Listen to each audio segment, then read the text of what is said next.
Like cooking, everything has a recipe. A set of instructions to follow in order to gain a certain result. Music is no different. Be it ingredients for a dish, a set list for an amazing show, Or a release strategy for a successful launch. these are all recipes. Hi, we're your hosts, Sean. And I'm Brandon. Come and join us in our kitchen as we go through the Music Makers Cookbook. Let's get cooking.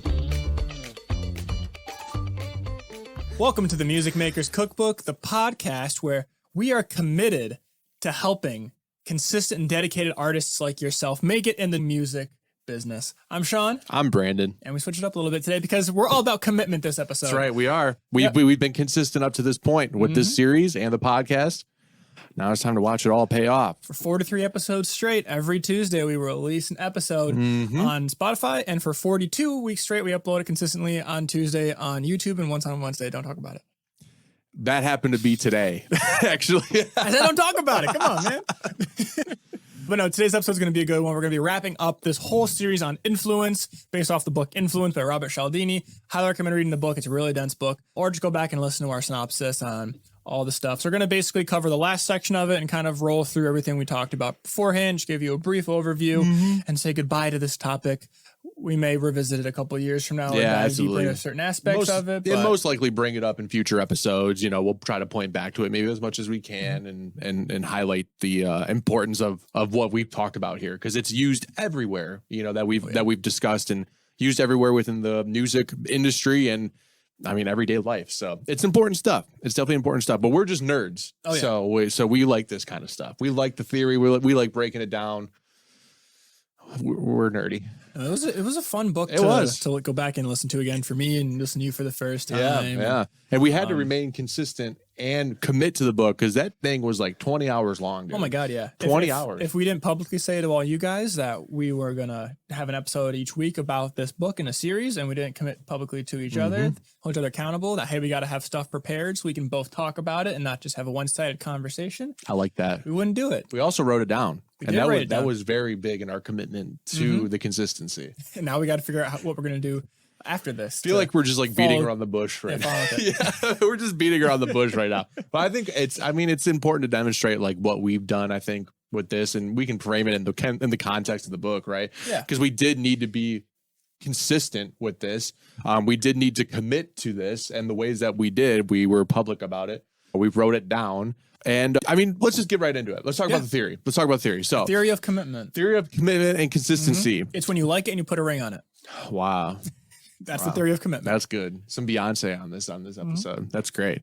We'd love to have Beyonce as a guest sometime. Throwing out a little country in there. Yeah, a new country album. What's it? Cowboy Carter? Yeah, it's coming out. It's coming out. Interesting.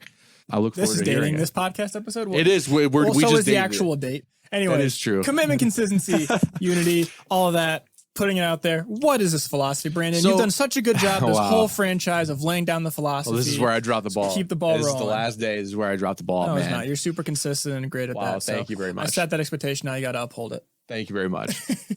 Commitment definition in 3, 2, 1, go. Commitment is basically the ability to stick with something and work through it, work on it, however you need to get it done. Commitment's hugely important, and it's important to us as human beings because it makes us more unified in what we do, I would say. We want to look good and we want to be there for people when we say we need to be. And if we're not, then we're not like a part of the tribe, right? We lose that sense of camaraderie, I would say, within the tribe. So also people think lesser of, I mean, he goes into this in the book, but when you're not as consistent, people may think lesser of you. Absolutely. So there's that social pressure of it. I'm sure you would probably grown up with the saying, like, be a man of your word, like you are what you say. Like if you say it, do it. That whole, however it's phrased, the whole thing of when you put forth the notion that you're going to do something, the follow through is incredibly important. Yeah, absolutely. This Which makes sense. Yeah, it does. And this plays a lot on our reputation and how we're perceived by other people, right? So when we commit to something, whether it be publicly, whether it be writing it down, we're more likely to act on those things, right? And remain consistent to our word.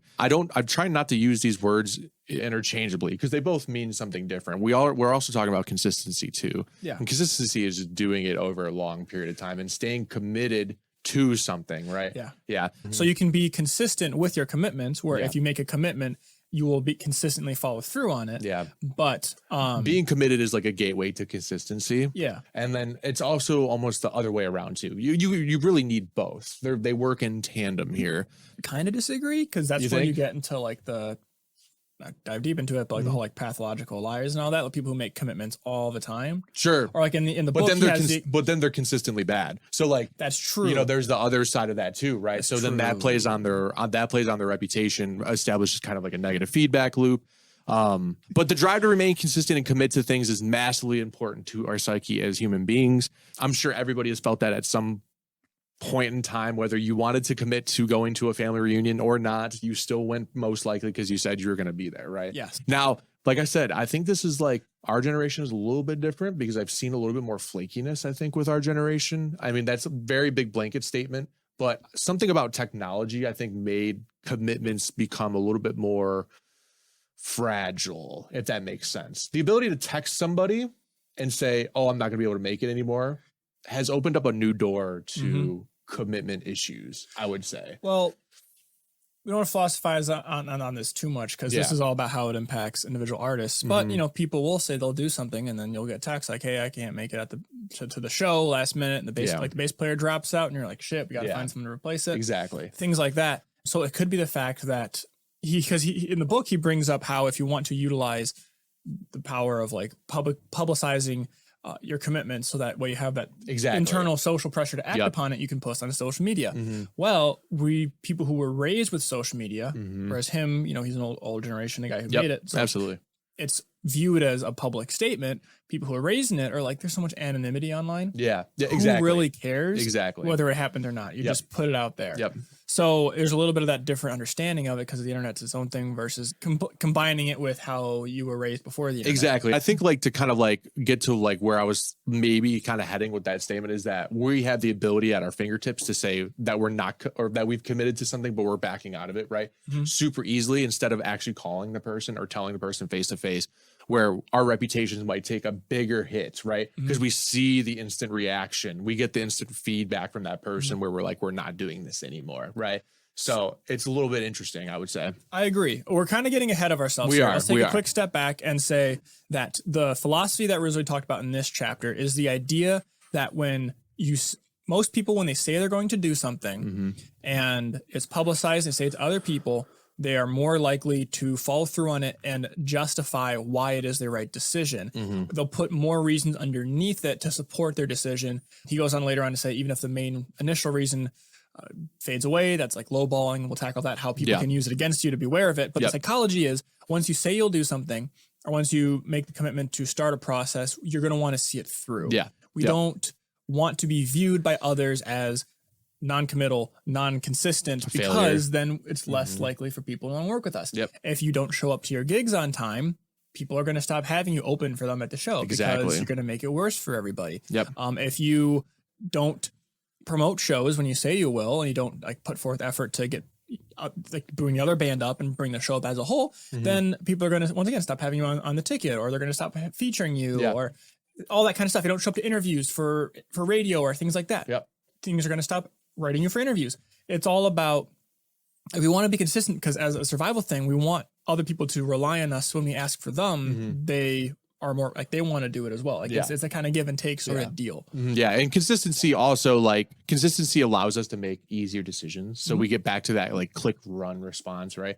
Usually when we're being consistent, we find it easier just to say, fuck it, I'm just going to do it right at that point, right? So you're already knee deep in the middle of a project. You might as well just keep going at that point, right? I like to say go with the flow. I'm sure everybody's heard that. So like consistency lends itself to making these click run decisions based off of the information you've already gathered, right? And we've talked about click run this entire series, and that's really what the book is mainly about, is how we make these click run decisions. And through consistency is what you just said. That this book is basically just explaining the psychology behind why we do the things automatically that we do. Yeah, and like a lot of people, they might think like, oh yeah, click run, like that's like, it's not always a good thing to have something like this, right? But we need something like this because of the information that we're given each day. If we had to sit and deliberate about every single decision we've had to make, whether that's what you're going to have for breakfast in the morning, whether or not you need to make a lane change right when you're driving, or you know whether or not you want to pull money out of your bank account to buy something, right?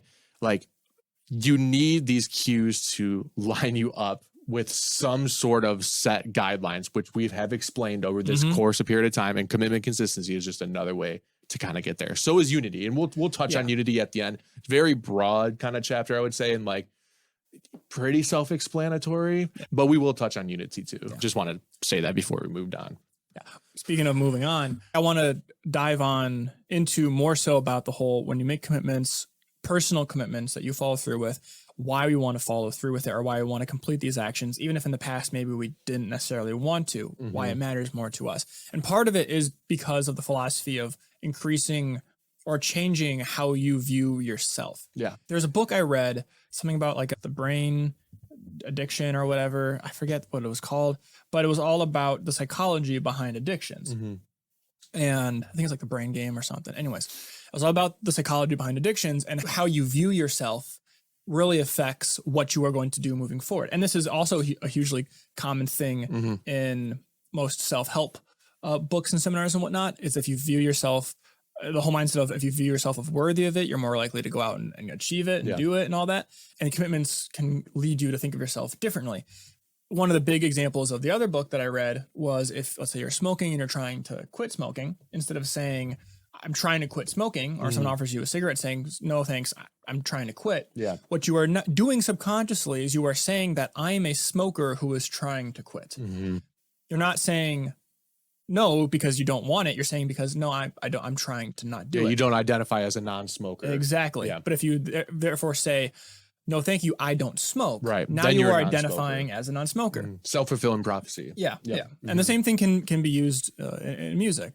Yeah. It's like, hey, can you do this thing or whatever? Sorry, like I don't work for free. Or hey, can you do this? Like, sorry, I don't work that kind of music. I use it in my studio all the time. People hit me up like, hey, how much would it cost for 3-4 hours of studio time? All right, cool. Yeah. Interesting. Like, what kind of music do you make? Oh, I do hip hop and R&B. It's like, sorry, I don't do that kind of music. I do folk, rock, and acoustic. Yep. It's so funny. Like usually the first inquiries I get are always like, how much do you charge? And I never answer that the first time through. Never.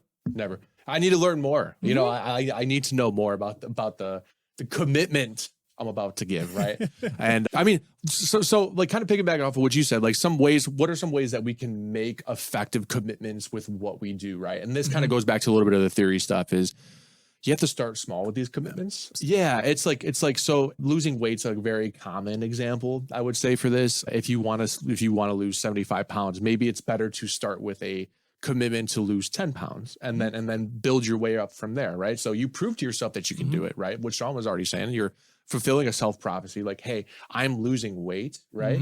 I might not be where I'm at ideally, but I'm going to progress further and commit and be more consistent with it, right? I'm going to take it even further from that. Sure, go ahead. Because when we read Atomic Habits, he goes into the whole thing of setting goals. And we have a whole episode on setting smart goals. That book in this chapter would hold hands. They really would. Yeah. But he goes into the whole thing about setting smart goals, which we have an episode about, but just like, and using the commitment and the identity behind it to make sure you actually follow through in the action. You use the quick weight loss example because it's a really easy example. Very easy. Yep. Yeah. So that book would lead on into this and say, instead of saying, I want to lose 10 pounds, my overall goal is to lose 75 pounds, let's start with a small step. It would be to say, instead make a habit based around your identity that would lead you to that. What kind of activity would a person who loses 10 pounds do? Good way to frame it. Yeah. They would probably walk more. Yep. They would probably maybe go to the gym or exercise, but baby steps start off with walk. Absolutely. So you can say, I want to walk for 10 minutes every day. Yep. That's a good first small step. Yep. And you would want to phrase it as, I'm a person who walks 10 minutes a day.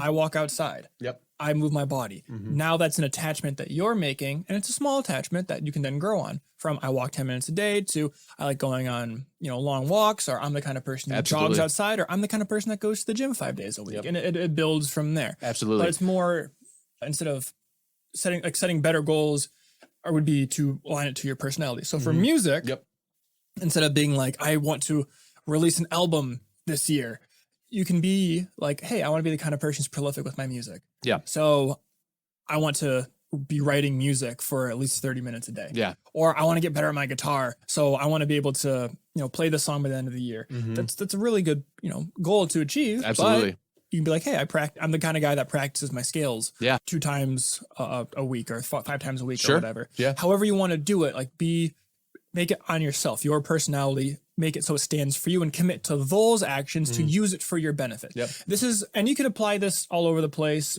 I'm the kind of person who has a growing band, who goes out there and advertises, who meets new people, who is very friendly and helps get shows and yada, yada, yada. You can put in any facet of this music industry as you want if you put it on yourself and change it and make it public as you are the kind of person who does this sort of action. Exactly. That's me kind of great point. Bringing it all in, trying to relate it to you. So hopefully it does. Yeah, we're going to take that public idea and say that he also talks about in the book that making a commitment public makes you more likely to do it and follow through with it. Otherwise, you're going to be seen as a failure, maybe. That's maybe what you're going to feel like. Can you give a quick example of that? Yeah, go ahead. Before I started this podcast with Brandon, I had a personal podcast. I didn't know that. Yeah, called the Success and Sound Podcast. I don't think it's still up there. Maybe it is. I'm going to go find it. I made 7 episodes and I tried to be incredibly consistent with it to the degree where I recorded one episode in the car outside of a homecoming off of my phone. Nice. Because it needed to come out the next day. And I had supplied the PA for it for the DJ and I was just waiting for the thing to end. I was like, I need to release it by tomorrow. I got to record it. After 7 episodes, I stopped doing it. And that's why a lot of episodes fall apart. Cause like I missed 1 week and I was like, it's okay if I miss 1 week. I'm on like in New York. I've got all this stuff going on. Yep. It's okay. And then it went on and on, 2 weeks, 3 weeks, 4 weeks. And now it's gone. Since starting this with Brandon, we verbally committed to each other that, hey, we're doing this. And since we started doing it, we verbally committed to all you guys that, hey, we're going to be doing this every Tuesday. We haven't missed a single week. No, we haven't. We've been really good with it. I mean, sure, we have missed weeks, but we've had episodes built in, right? Exactly. We've had backlogs. Yeah, we're smarter than the average bear. You know what I'm saying? But I mean, just having that extra accountability, like Sean and I both have this goal together and we both hold each other accountable, right? Like, we're going to show up here on this day, on this time, every single week, barring anything happens, right? That's a great way to make a commitment is by doing it with somebody else too, right? Just as long as it's somewhat of a community base, right? Because you can count our commitment together as public pretty much. Outside of you, it's public, right? Yeah. So like, I think that just demonstrates this point super well. And it's probably one of the most powerful points I think he makes in this chapter. The other one he has is just write it down. And that's fantastic, right? But you can write things in your notes app all day long and not commit to it as well. That's why you need like that constant reassurance, that constant reminder, whether it's up on a whiteboard like Sean has over here, or it's on a notification you get every day at 8 a.m. Then you get it again at 12 p.m., or something that resets and maintains that commitment to the goal of whatever you're setting, right? And we're kind of talking about goals right now, maybe just because it's easier to talk about, right? But more than that too. It is. Yeah, it 100% is more than that. Well, he specifically dives into this philosophy in the book by an example he gives where you had 3 different groups of students think about, he presented them with a set amount of information and said, come up with your own conclusion based on this set of information. He had a third of the students think of the conclusion. He had another third of it, write it down and then erase it. Yeah. And then he had the last third write it down and like post it and make it public. And then after everyone had done that, he presented new information that completely changed what the old information would say. And then he asked them, hey, does this new information change your opinion? Let us know. The people who just thought it were more able to change their opinion based on the new information, because they didn't have that public pressure of of saying, or personal pressure of saying, I thought this, so I need to stick with it. Yeah.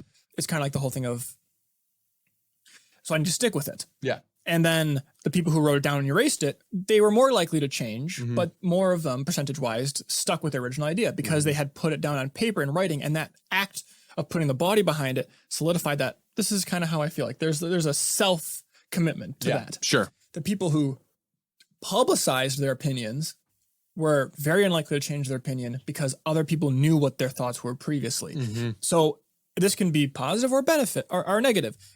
It's the difference between being bullheaded and resolute. Yeah. Depending on who else is believing in you or what the initial, opinion is. So if you feel like you're holding on to an opinion, it can be worthwhile to step back and be like, why am I holding on to this? Is it because I made it public? Like everyone's saying that, no, this is wrong now, or here's new information to go against it. The gut instinct for anybody is going to be like, I need people to know that I'm committed. I need to follow through with my opinion. I said it, I'm going to do it. Yep. But if, there's overwhelming evidence or whatnot, and it's just really, really fucking hard to do. It is. It's really tough. But just to be thinking like, okay, well, maybe I should change it. Yeah. And this can happen in music. You see it happen with music all the time. That's why a lot of smaller bands and a lot of bands in general just kind of plateau is they just keep doing the same thing again and again. We get comfortable. Yeah, we get comfortable, and we commit to a certain degree of action, a certain degree of steps that we're going to take, and that's all we want to do. So that's kind of how it can relate back to artists. Absolutely. That's all I have for the theory. That's all you have? On commitment. Yeah, dude. Wow. Yeah. Okay. It was. I mean, it was rather short. He had a lot of anecdotes in this one. A lot of anecdotes. So the theory behind it is very solid. Now putting it into practice is very not, and it's kind of abstract in a way, because we're going to sit here and tell you to be consistent and commit to things which you've probably already heard. But maybe we'll shine a new perspective on it for you. So we're going to more so try to focus on, like, now we have talked about the psychology of maybe why it's a good idea, not just, oh, you should do this. Yeah. I was like, hey, think about it. These are some of the reasons behind it. But also, what are some actions that you can do that maybe start that path or whatnot, which we brought up the whole thing of maybe starting small and phrasing it so it's a personal thing with your goals versus making it more of a number-based or external thing. And we'll kind of go more into that.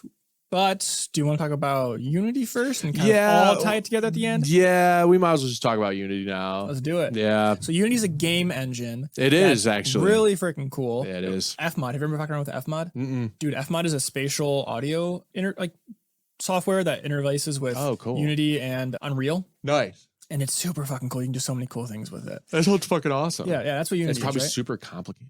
It is. That is what Unity is actually. Yeah. Cool. Thank you for covering that. All right, moving on from that. Go back to commitment. And now you can take us back into theory land. Baby. I mean, back into theory land. Unity. We're going to make this really short. People that are like us, we generally like them more, and vice versa, right? We like being a part of the same crowd. We like the same things as other people. That's why you sometimes find a spouse in other things that you like, right?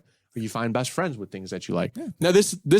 That's how you form bandmates. Exactly. With people who like the same music you like. It gives you a sense of shared identity and belongingness to a certain crowd with people. And real quick, that's why you like us, because you're trying to expand a career and make a living in music, just like we're trying to expand a career and make a living in music.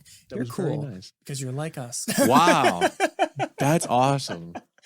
Wow. You're cool. You're cool. Anyways, I didn't mean to cut you off. No, you're good. And honestly, I didn't mean to cut you off. No, you're good. You're good. And this is based on a variety of different attributes.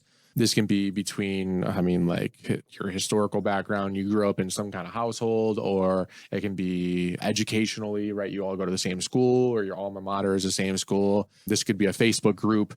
Really, anything would count for this. But moving into a more music-based thing is, how do you cultivate that maybe with like a fan base of your own, right? Like that's where we're really kind of getting at, because your fans usually share the identity of you, of being that main centerpiece that brings people together. And then obviously that will spiderweb out from you, or has spiderwebbed to you, right? Unity's awesome. I just wanted to touch on it because it was the last chapter. It was really short. It was a really short chapter. There was one more chapter after this, but it's not really worth even mentioning what it was. So I just wanted to throw in Unity with this one and wrap that one up. Do you have anything to add to that, maybe? Well, it makes sense why this was the last kind of part of the book, because it really does encompass everything as a whole. From go back and listen to the whole series that we did, but covers the liking as a layer of influence, the role of reciprocity, social proof, authority, scarcity, all that kind of stuff all plays into, why people do what they do and why they feel similar to you in a regard. There's the saying that you are the average of the 5 people you spend the most time with. And those are the people that are going to have the highest influence on you, because you start to pick up on the similarities between you and you start changing to match those similarities as well. Absolutely. They can emphasize the positive traits, or they can emphasize negative traits. Yeah. So Unity is basically the overall concept of, if you're gonna want to use these tools of influence to build up your career, you're going to want to do them in a way that focuses on the similarities that bring everyone together. That's how you build a strong fan base. A fan base is a group of people that have the same invested interest in your music and your sound. There are going to be a variety of what kind of aspects of your music they attach to, why they like you and whatnot, and they're going to form like small cliques and whatnot. But as an overall fan base, they enjoy your music. It helps them. They enjoy listening to it, regardless of what it is. That's kind of the culture that you're trying to build. Culture is a great way to say it. Yeah. That's exactly what you're looking for in Unity. Absolutely. Yeah. This is really like the Mecca, honestly. This is kind of like what we're getting what we're trying to build towards is have that unity of people that support your music, and then that you can also like give value back to them, right? That's what we're going for. So like you said, makes sense for it to be the last part of the book, actually, which actually I don't even think was in the first edition book. I believe that was added after, because I think this is the second edition or the revised copy. So this was added after, I think. So I'm glad that he added this chapter. But yeah, should we go back to commitment, consistency, and be consistent with commitmency and consistency? And is commitmency even a word? Consistency and what commit? Should we give it a more musical base? Yeah, Brandon, let's go back and look at how artists can use commitment and consistency to further their career and make changes and make a living in the music industry, like we say. I got a good one. Go for it. This one's so low-hanging fruit, but, I mean, I have like 3 different low-hanging fruit ones, but we're going to stick with this one because I want to. Social media. Be committed and consistent with your social media. I think that's a pretty self-explanatory one, but this is one where you can actually write down stuff and commit to it. I want to post 1 short a day. I want to play this song, or I want to do like a playthrough of one of our songs at least once a month. That's really high production value, right? Or whatever the case may be. Best part is that we have a potential interview coming where we talk to somebody about doing stuff like this. That's why I know, but I didn't know if we announced it yet. We'll announce it. We have a awesome interview coming out. Yeah, that'll be the next episode. Next week. Yes. So from when you're hearing this and we talk about social media, we dive into that. So I don't want to go like super far into this because that will be talked about next week. But I think social media is definitely like a low hanging fruit topic where you can remain consistent and commit to it. So now let's talk about how we can commit to ourselves and commit to others to be posting consistently on social media. To commit to yourself, you can phrase it as, I'm the kind of person that puts my stuff out there, that wants other people to hear my music, to see my art. You're the kind of person that isn't afraid to brag, quote unquote. In America, there's the culture of, you want to be seen, you want to get shown, but it can be really hard to do. And while a lot of musicians are kind of introverts and can be shy when they're not on stage, the stage is kind of their release. And that's completely understandable. I'm kind of the same way myself. I'm not super outgoing or when I'm not performing or I'm not interacting with other musicians, but being the kind of person who's like, no, I want people to hear my music. So I am the kind of person who promotes. I put things out there. I get people to my music because that's what a person who wants to grow their fan base would do. That's how you can do it kind of internally and personally. And externally, find other bands that are trying to make a living doing this and say, hey, I'm going to be posting 4 days a week. It's great. Tell them, tell every band in your scene, I'm going to be posting 4 days a week. Or I'm going to be posting 2 days a week. Or I'm going to have 1 music video, like short form music video every week. You don't got to go crazy with it. Or I'm going to be releasing a single every 6 weeks or whatever it may be. Once again, baby steps. You can start slow, but internally say, I'm the kind of person who was going to do this, and then tell as many people who are also as interested in what you are doing and will hold you accountable potentially. Because if you say you're going to do something that could further your career and they want to further their career, 1, they're going to do it with you potentially. 2, they're going to be aware of it. So they might pay more attention to when you do release things and watch them. And then you can talk to them about it and you can get great feedback and see what their suggestions are, how they would do it, maybe collaborate. So you spend an afternoon making videos for both of you guys for the next couple of weeks. But give it to the artists. Now, take it even further. When you have a fan base and you've got a single coming out, let's say you have a single coming out in 4 weeks, publicized to your fans. Hey, we're so excited for the song to come out. We're going to be dropping hints to what the song's about, snippets of it, lyrics, like merchandise, graphics, like small snippets leading up this album every day, the week before the song drops. Now you publicize that, hey, every day there's going to be something. That's how you can utilize that vast public knowledge of what you're going to do to motivate you to stay consistent with it. And the beauty with modern technology is that it's easier to do than ever, especially if you're doing something where, hey, it's dropping for a month out and you're going to be promoting it every day for a week before it comes out. You can schedule all that. You can spend some time, work with the people around you, create it in one batch, which we talk about in the content creation next episode. But you can batch it into one thing and schedule it out so you are able to easily be consistent. Absolutely. Use these tools. Another way that you can kind of do it that I've seen before too is making a specific day of the week, the day you release something, and calling it something fun, right? So this really points to the Flashback Friday kind of thing, and people took that. Throwback Thursday. Taco Tuesday. Exactly. Manic Mondays. No, what's Wednesday? Huh? What's Wednesday? Hump Day. That was good. Thank you. I didn't expect that. I committed. You did commit. I didn't clip. Okay, good. So somebody that pops out to me that does this really well is this guy named Nick Broomhall. He focuses a lot in the gent kind of area. Do you know what gent is? It's like the metal that's like sounds like very chuggy and stuff. You know, that's the stuff that I love a lot. And so I'm a big fan of his stuff. And he'll do Thick Riff Thursdays. And he'll do Fall Tuesdays, and then I think he does something for Fridays too, but I don't remember off the top of my head. But you can label these days as the day that you're going to drop something, and people will be waiting for it, especially if they enjoy the content. Right? That is your way to publicly commit without publicly committing. So I'm publicly and then committing it's a branding right now. thing. I'm publicly committing right now. I've been posting our Can you believe they sold this, or Believe It or Not merch clips on Fridays, where I talk about crazy merch that artists have sold in the past to kind of say, hey, you can really go creative and throw whatever you want out there for merchandise. Yeah. It makes it more interesting. I've been posting them on Fridays. Merch Mondays. I should post them on Mondays. And hashtag it Merch Monday. Merch Monday. So from here on out, they're going to be coming out on Mondays. There you go. That's my And I'm sure you were statement. doing the Fridays because like that is technically and analytically when you should be posting content, right? Like, Yeah, give me credit. no, I know. Give me that much I knew credit. it. I knew what you were doing. I wasn't, but I'll take it. I'm committing to the credit that I'm giving you. So, but you were being very consistent about it. Merch Mondays. But kind of a cool way to brand it though, without actually publicizing like I'm going to be dropping on this day. Then it's like, okay, cool. Yeah, what makes it the day? Well, what's today? Oh, today's Thursday. It's gonna be Thick for Thursday today, so I'm gonna be waiting for that video. Yeah. That's gonna get me through the day. And this is the same concept we talk about in our live series, where if you are going to be doing a show, you need to make it an event so people are more likely to see it. Not just, hey, our band at the Blind Pig this weekend. Be like, hey, no, it's casino night at the Blind Pig. Yeah. Dress up, or like it's the Roaring 20s at the Blind Sexy Pig. So dress Saturday. up, Sexy Saturday at the Blind Pig. Yep. Get sexy with us. Things like that. Make it so it's interesting and fun. Yeah, exactly. So be careful what you say around me. I will take it, and I will yes and you. No, I know. No, I'm giving you full reign, brother. That's just letting you know. That's all up to you, man. Yeah. So what we would like you to do is share this with another artist, another musician that wants to make it in the music industry, that is trying to build their career so they can do what they love full time.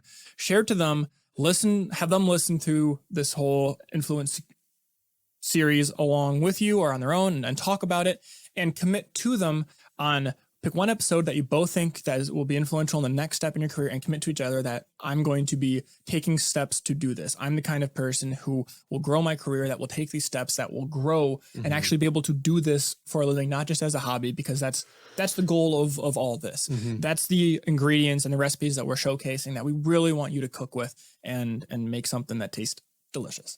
Oh yeah. Yeah. Oh, good food. So that's our goal. That's our task for you. And we know, if you're listening to this, that's your goal as well, because, we're all trying to make this happen. We all want art to be our main thing here. Yeah. So, yeah, and if you've got this far in the episode, then you are committed and you're willing to take these risks. Yep, absolutely. And put in this much effort. Yep. So speaking of effort, what's another way we can kind of commit and be consistent with?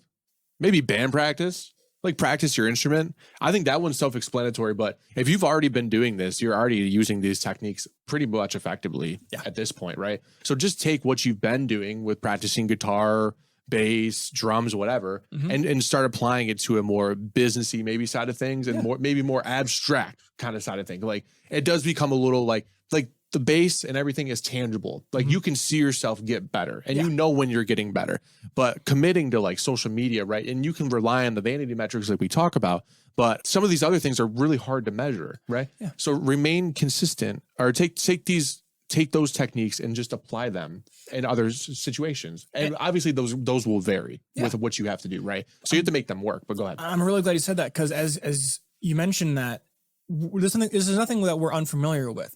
And even so, we're even less unfamiliar with the whole concept of making it personal and how of a strong influence it has. I don't practice guitar very often. Me neither. But when someone asks me if I play an instrument, I say I play guitar. Yep, me too. But if you're a guitar player that practices, you're a guitar player. Yeah, you don't play guitar. You're a guitar player. You're a vocalist. You're a bass player. When someone asks me, I say I'm a bassist. Yeah. Because I practice the bass, but I play guitar. I play piano. But I'm a mixing engineer. I don't mix music. I am an engineer that mixes and masters.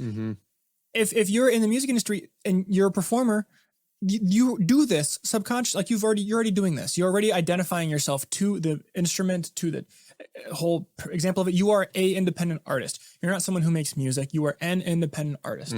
So you know it works. You know how to do it. You can then take this philosophy and apply it in other aspects of your life. Absolutely. And once again, at the end of the day, what things would independent artists do to move their career forward? One, they listen to this podcast, and two,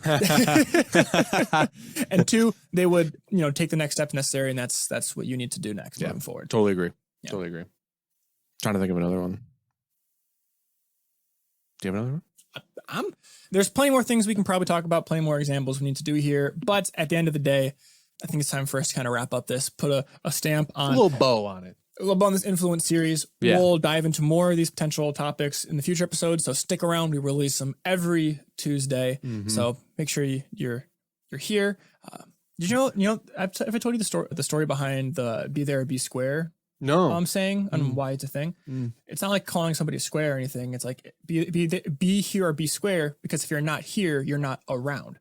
Oh. Wow, that's actually interesting. Yeah. I didn't know that's what that meant. Yeah, that's why the saying's there. That's kind of cool. Yep. That's kind of cool. So be here. And don't be square. And don't be square. Be around. So yeah, where can people find you, Brandon, if they want to have some songs mixed and mastered or work with you? Excellent question, Sean. You can go to my website at studio222recording.com and you can check out my portfolio there. You can fill out the inquiry sheet you can just email me there too. That'd be awesome too. You can find me on all social media platforms minus Twitter, aka X, and you can find me usually at Studio222 Recording or _Brandon McLeod.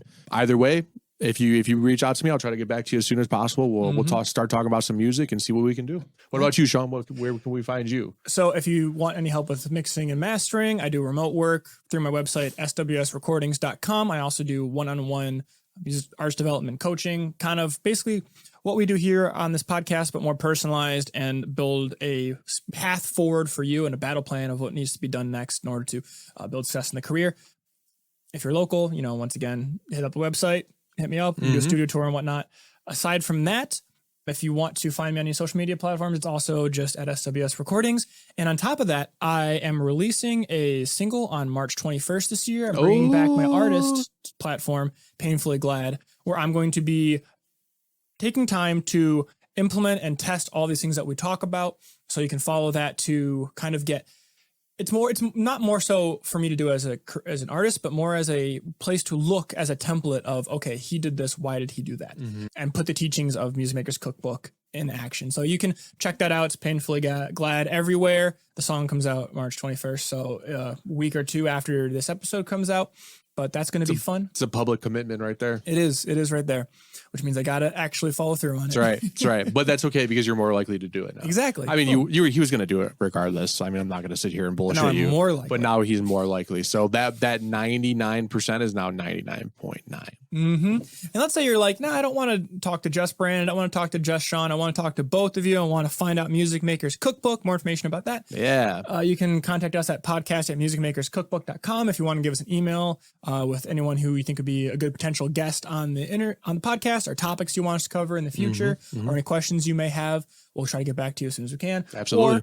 Or you can follow us on YouTube, Instagram, TikTok, whatever podcast you're listening to this on. We're on pretty much every platform as far as Anchor tells me. I haven't actually gone to all the platforms and looked, but I know I have looked on Amazon. I haven't either. I know where I haven't looked either. I need to look. I'd say it's a good experiment. Yeah. But you can listen to us anywhere there. But if you want to see our faces, well, you can see the full video podcast on YouTube if you're not watching that here already.